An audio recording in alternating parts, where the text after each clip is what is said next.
Hey guys, my name is Danish and welcome back to my channel, and today we are going to talk about an interesting topic, that is how to budget your laptop buying decision. So without further ado, let's just get started.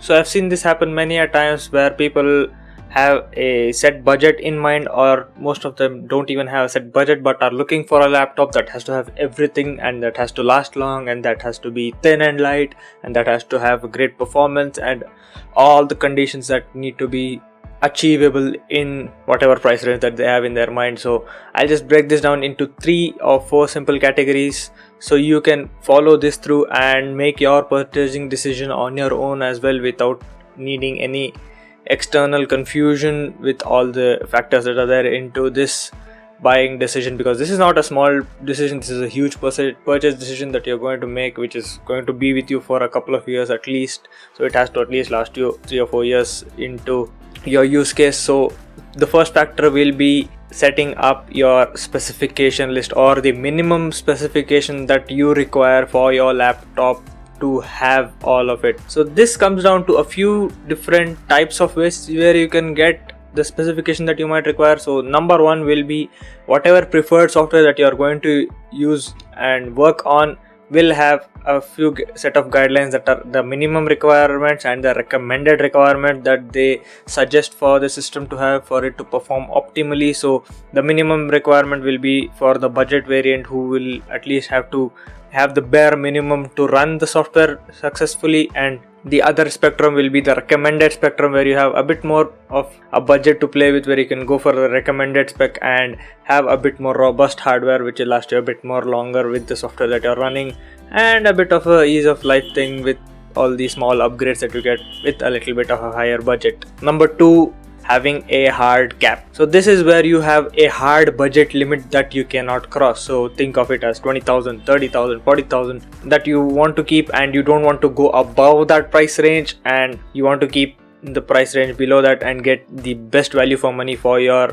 budget. So that is number 2. Step number 3 is a mixed approach between both, where you have a bit of a gap in your budget. Like if you have something like 60,000, you will have a bit of a range of 50 to 70, something like that, where you can expand and have a few more options to pick and choose from. And the spec listing, if you already know the spec that you want, like I want a 10th generation processor, I want 16 gigs of RAM, I want a good GPU, I want an SSD, then it's a lot more easier for you to find what spec you're looking for, because nearly all of the websites for the laptop manufacturers have a sort by spec list option, where you can select and filter through whatever specs you require to buy for your purchase. So there again a few confusion points start up, because there are a lot of configurations that are running right now for different types of laptops, from thin and light to a gamer or a generic laptop or a business notebook, and a lot of confusion will be over there. So another point I'm going to start talking about is which parts can you cut out and reduce to save money, and which parts do you not compromise on. So this comes down to a few basic points where there can be a survivability without that feature, but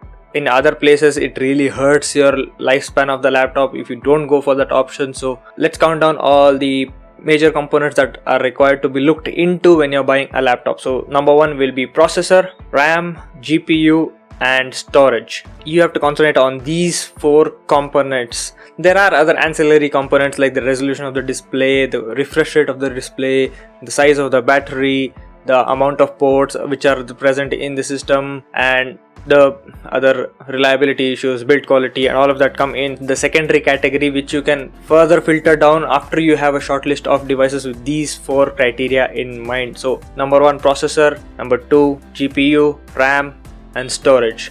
So processor, right now in this current situation, if you can get a laptop with in the Intel lineup from in 8th gen all the way till 11th gen, anything with 4 cores is gonna be sufficient for most of your workloads, and if you go to Ryzen, you can even get a 6 core processor in a budget range with the 4600U and all of that. But the main takeaway here is minimum of 8th gen for Intel all the way up till 10th gen. 4 cores, i5 series is good enough. i3 is more of a budget. i5 is something I would recommend for you to go for a minimum spec. Number 2, RAM. This is the component also where you can save some money, because you always don't have to go for 16 gigs of RAM. It is recommended to go for 16 gigs of RAM. If you have the budget, I would tell you to go for 16 gigs of RAM. But if you have a price point where you're losing other components like storage and GPU for RAM, don't go there. Stick with 8 gigs, and I think most of the laptops right now have upgradable RAM, unless they're the thin and light soldered ones. Most of the other laptops have the option to upgrade your RAM down the line, so you can buy a RAM sodium stick of 8 gigs and add it to your system later on, and it can be a 16 gig system in a snap. And that is a spending that you're going to do later rather than now, which will be a bit more better in terms of your budget, because you can save up and then invest that small portion of money to improve your laptop or have a bit more longevity in that. The next component is your GPU, which is the biggest component where you should not compromise in buying your laptop. So the GPU is the thing that drives all the display graphics, it drives all the frame rates. It is one of the bigger compute units that is essential to your system's longevity, because the GPU does a lot of work. If you're gonna game, a GPU is the one that pushes out all the frames. The GPU does all of the grunt work in a 3D rendering or application space, where you're using to build models and check in 3D space and do all of that stuff. And the GPU is the one that will show you the most bottleneck and the most amount of deficiency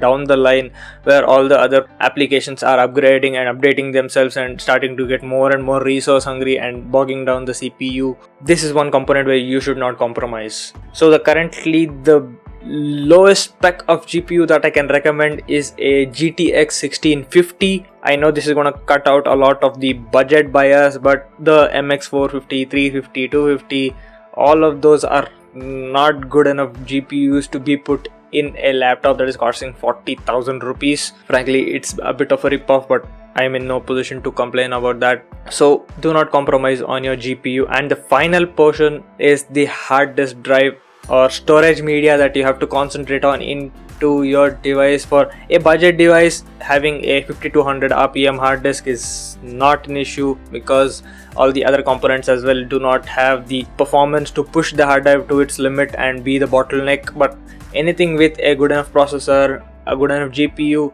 a hard disk is really going to slow down your usage and start irritating you a bit because of how long it takes to load. And the hard disk is a peculiar thing because it has about a range bandwidth of 150 megabytes, which is not a lot. And if you have background Windows updates running, the hard disk will show 100% utilization and not give any more to all of your other tasks. And if you open my computer, it will take ages because hard disk is completely used up by all of these background installs. So SSD, even if it's a small size SSD like 120 gig SSD with an additional 1 terabyte hard disk, is the bare minimum that I can recommend, because an SSD for the operating system will make your life so much easier and it will feel so much snappier when you're using it, because the SSD has a lot more bandwidth, and even if there are background updates and all going on, it still has a lot of headroom up top to provide for your use case. So 2 components you can compromise on: CPU and RAM. 2 compromises you cannot make are GPU and hard disk drive. Now coming on to the ancillary bits, the battery, it depends on the size of the chassis, of how large one they can fit. The display, as long as it is 1080p, it's gonna be good enough for bare minimum. If you have a webcam, the amount of ports can be augmented with USB hubs and adapters and all of that stuff. And build quality, again, depending on your budget, you will probably not have that many options to consider build quality, because if you start nitpicking for every small thing, in the end you won't have a laptop to buy for yourself and to use. So hopefully these guidelines help you in buying your laptop properly and make a wise decision in choosing what components you can compromise money and what you can't compromise on to save money. This idea came to mind because a friend of mine wanted to buy a laptop and he asked me for recommendations, and I listed out all of these guidelines to him that if you want to compromise on stuff, you can do here. If you don't want to compromise, you need to pay up for these features that are essential, and there are available options in all the brands. You can go search through them manually. If you have a set budget in mind, you can check through the sort by price. If you have a set spec, you can sort by spec and filter through each and every spec component that you want. And yeah, I guess that's the end of this video. If you like this video, give this video a like, get subscribed to my channel and ring the bell icon to receive notifications of all of my future videos. If you have any more doubts about how to buy a laptop and what do you need to look into for your set price, comment down below in the comment section and I'll try to help you out. And as always, stay home, stay safe. I'll see you guys in the next one. Peace.